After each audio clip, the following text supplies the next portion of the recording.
Hello Rider fans, Rustmarrow here.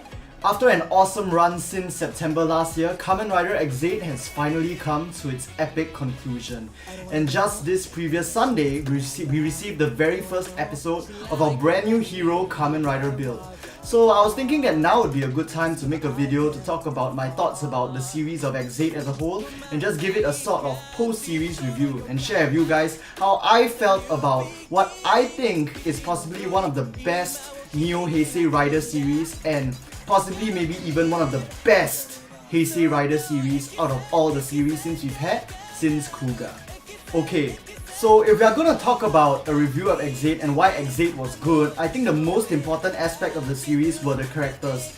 Every single one of the characters in Ex-Aid, all of the doctors, the riders, even the Bucksters and the villain characters, they were just all so well developed. Each of them had their own specialty arcs where they were fleshed out more and we were introduced to their personalities, their nuances. We got to know all of them a lot better, which is more than I can say for many stories, where be it Kamen Rider or any other story series nowadays, where there's a lot of characters and most of the time the spotlight tends to be on the main character and a lot of the side characters. I mean, usually they get like this obligatory backstory and side story development a little bit, but after that they just get thrown aside and get overshadowed by the main character again.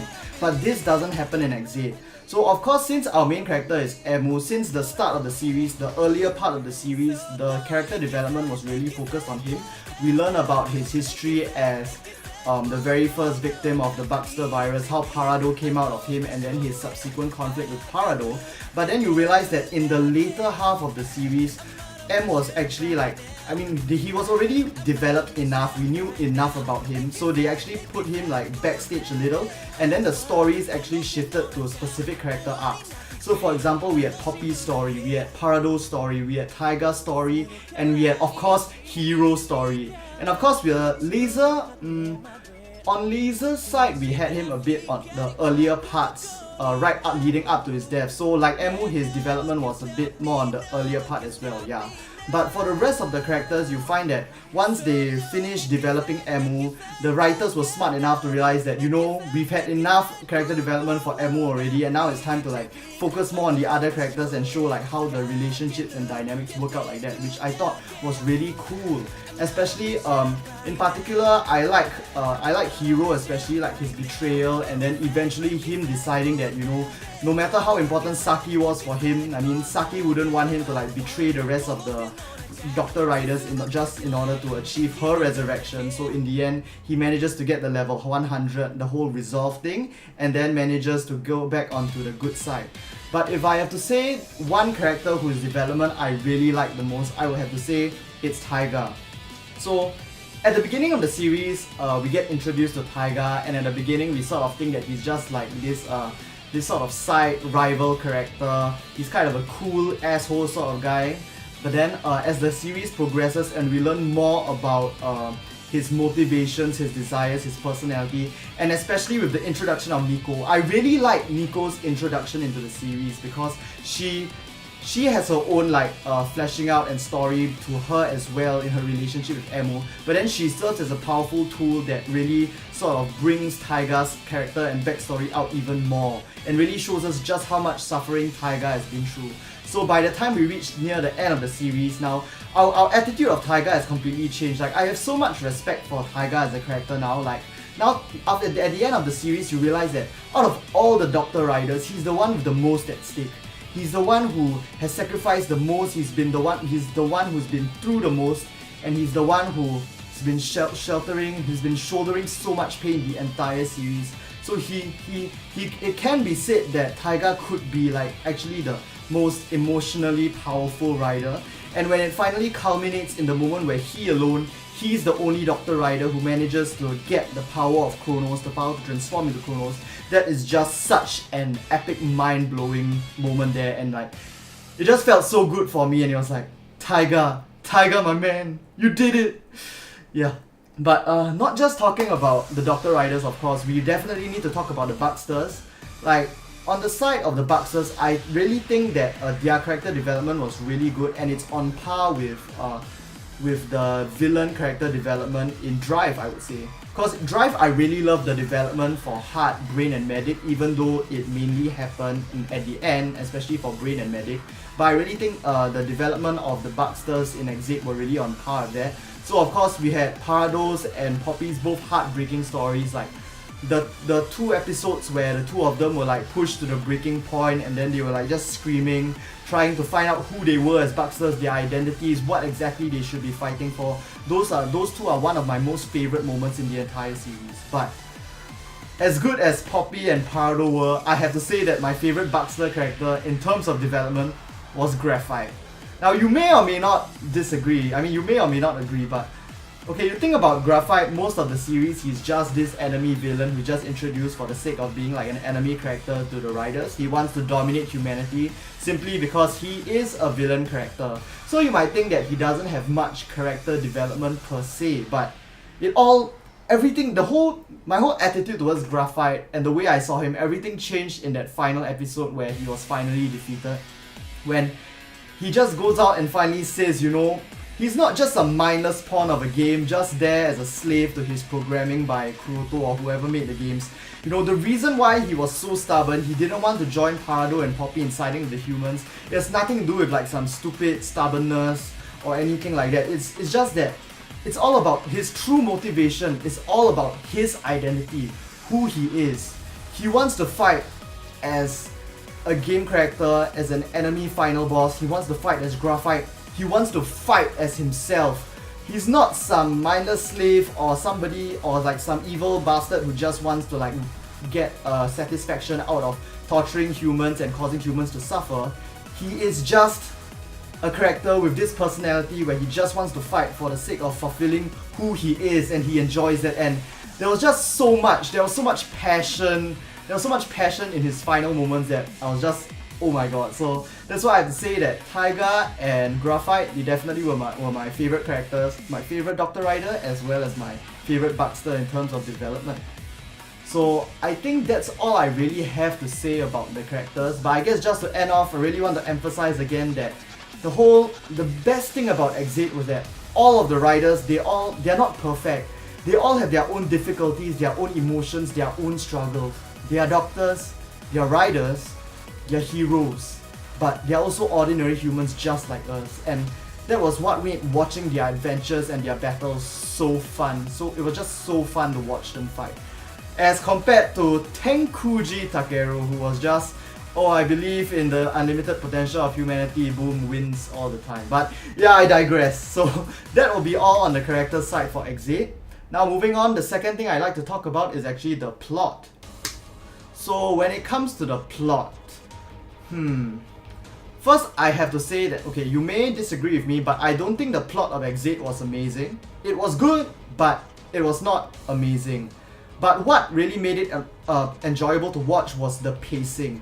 The pacing for Ex-Aid since the very first episode was really good. We received like a decent amount of story progression with every episode, and like that's what really made us want to keep on watching. After every episode, we're like, shit, I need to watch the next episode of Ex-Aid, you know. Although I have to say that the story got a bit stale in that specific part right after Kuroto's death until like Kamen Rider Chronicle and the whole Parado part actually started. But yeah, I mean, before that and after that, the pacing was really good. So I really have to say that even though the story wasn't like the best, the pacing as well as the characters definitely carried it and made it an awesome watch. But of course, I don't know if you guys have read an article about somebody who worked in Toei actually talked a bit about how the story got messed up a little bit. Like actually, Kuroto was intended to be Kronos, and that's why Kronos looks so much like the Genmu Ex-Aid faceplate like that. So that's why I feel like you can see that the story was really twisting and turning. First it was like the story began with like humanity versus the Bucksters, then it was Riders versus Crazy Game CEO, and then it finally shifted to really humanity versus Bucksters, and then humanity and Bucksters versus Masamune. But there was something really interesting in the sense that it was really twisting and turning, right? I would say that it really contributed to how dynamic the story was. The politics and the character relationships were constantly changing, and that's what really, I felt that really contributed to the character fleshing out as well and made the story even more enjoyable as a whole. But of course, because of there are a few mix-ups here and there in the writing, I believe, so there are a few plot holes like I feel like Masamune suddenly coming back out of nowhere without really any real explanation for his discharge was kind of weird. And Laser suddenly coming back, like, it was a bit funny as well because you know how when they said, I remember they mentioned that when a person is like defeated or like destroyed, becomes erased, their data is stored in the gashat, the proto gashat of the whoever like did them in.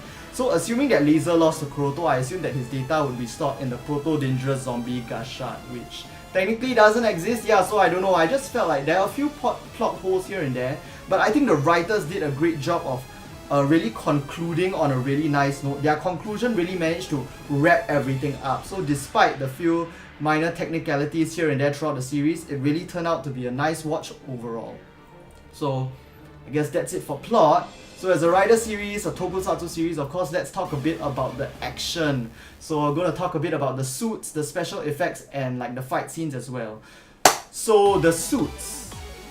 Of course, we have to acknowledge that Ex-Aid suits are a bit like out of the ordinary as compared to the usual Rider style that we are used to, but I was actually okay with that. I mean, of course, with the game theme and all. But I did feel that in some of the suits and some of the special effects that they used were a bit too over flashy.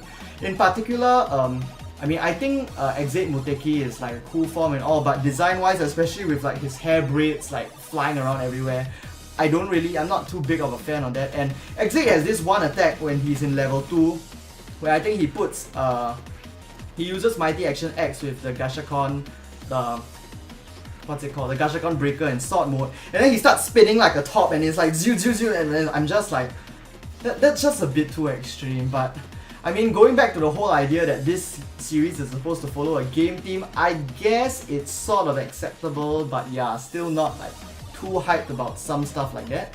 And one more thing to mention, the fight scenes overall were decent, but there were some super epic ones, especially the co-op plays. For example, when Ex-Aid and Genmu team up against Paradox, and Paradox and Ex-Aid team up against Chronos, those are some of the really epic scenes. But other than that, I would think the fight scenes are mostly decent, but there are a few stale ones, especially near the end. Like the ones I'm thinking of there were a few fights when Brave level 100 fought against Paradox and who was that? Paradox and Graphite together, and I just felt that some parts of the fight scenes were a bit stale at that area, but yeah, just a minor complaint. And finally, let's talk about the ending. Okay, some of you who are like Poppy and Parado fans might not like me for saying this, but I personally feel that even though the ending was great, I felt that the ending could have been better if they didn't make Parado and Poppy come back at that point in time.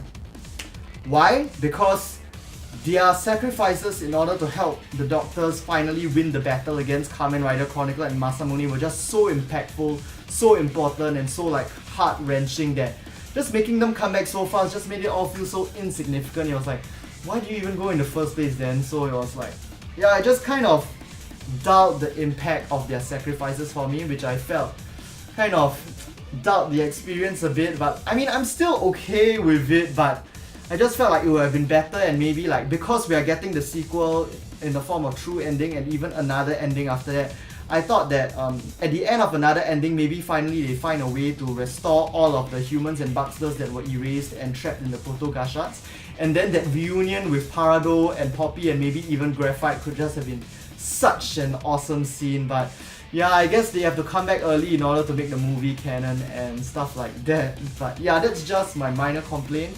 Because on a whole, I really like the ending. I like how it like ended the series, but it didn't end the story. We know that the battle against the Bucksters are still gonna continue, and like really thinking about, you know, how Emu and the rest of the doctors are gonna have to continue facing the Bucksters and how they are gonna fight in the future.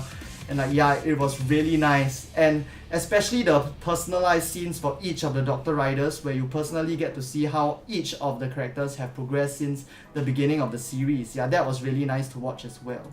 So I guess that's all the points I wanted to talk about for this Ex-Aid series review. Let me know what you guys think about the entire series itself in the comment section down below. And if I had to give Ex-Aid a score out of 10, I'd give it an 8 out of 10. And for context, there is no Kamen Rider series that I've given more than an 8 out of 10 before. Because despite my Rider bias and my love for Kamen Rider, There is no series that I felt is still objectively good enough to warrant a 9 or even a 10 out of 10, but who knows? Maybe Build will manage to change that fact. If you enjoyed this video, do give this video a like and subscribe for more Kamen Rider content, especially stuff about Build, because I'm hoping to cover a lot of information about the series itself, as well as open some of the deluxe products like the deluxe Build driver and the full bottle sets. So hope to see you guys in the next Kamen Rider video. When I'm right next to you, fighting a single crew, I turn into someone new with a speed that's faster than can see a mystic motion.